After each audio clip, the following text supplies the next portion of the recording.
Gaza में जंग बंदी का आज छठा और आखिरी रोज। हमास ने मजीद 12 यरगमाली रिहा कर दिए। इसराइल ने भी बदले में 30 फलस्तीनी कैदियों को रिहा कर दिया। रहीम यार खान में डाकुओं की फायरिंग से 4 मजदूर जा बहक और खातून समेत 3 जख्मी हो गए। बदकिस्मत अफराद फसल की कटाई के लिए कच्चे के इलाके में गए थे। लाहौर के इलाके सुंदर में कॉलेज बस पर फायरिंग से कबल सीसीटीवी फुटेज मंजर आम पर आ गई। मुलजिम की गाड़ी को 8 से 10 पॉइंट्स पर बस के आगे पीछे देखा। 9 मई को फौज में बगावत और तख्ता उलटने की साजिश की गई। गद्दारी तो कोई जमहूरी हुकूमत भी बर्दाश्त नहीं करती। शहबाज शरीफ की मीडिया से गुफ्तगू। तहरीक-ए-इंसाफ के नए चेयरमैन के नाम पर इत्तेफाक हो गया। चेयरमैन पीटीआई ने भी ग्रीन सिग्नल दे दिया। आज नाम का ऐलान होगा।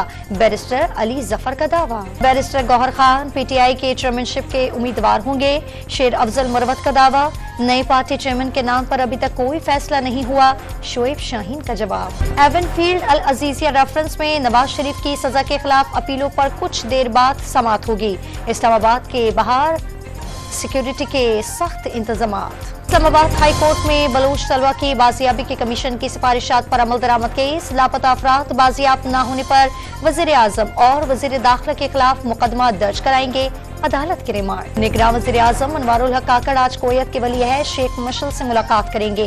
पाकिस्तान और कोयत के दरमियान मफाहमती याददाश्तों पर दस्तखत होंगे।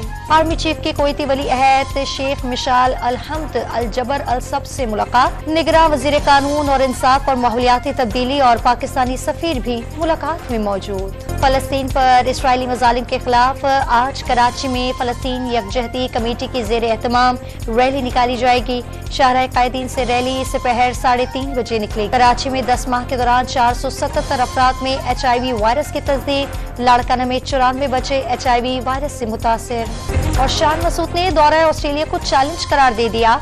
मुश्किलात के बावजूद तारीख रकम करने का मौका भी मौजूद है। कप्तानी